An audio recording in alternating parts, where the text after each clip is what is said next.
Crash course in English. Understanding a crash course.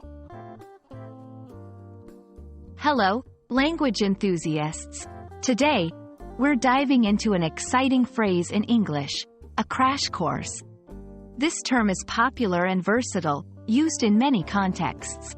So, let's unravel its meaning and usage together.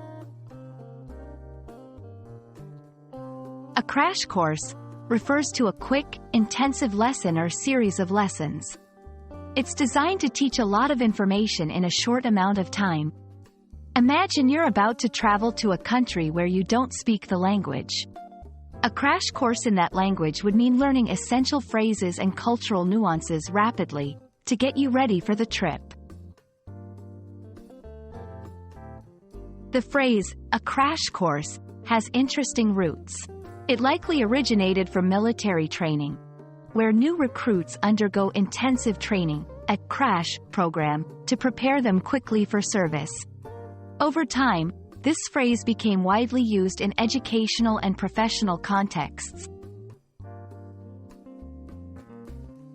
This phrase is incredibly versatile. Use it when talking about learning something quickly due to time constraints or urgency. For instance, I took a crash course in web design before starting my new job. It implies a focused and condensed learning experience. There are other ways to express the same idea.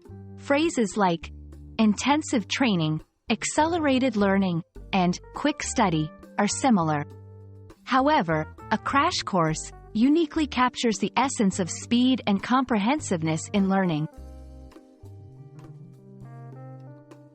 Let's put it into practice. Here are some examples. 1. Before her trip to Italy, Maria took a crash course in Italian cuisine. 2. Our team had a crash course on the new software yesterday. 3. I need a crash course in basic first aid before the camping trip. That's a wrap on a crash course. Remember, this phrase is all about quick, intensive learning. It's a handy term for situations where you need to grasp a lot of information in a short period. Happy learning, and see you in our next video.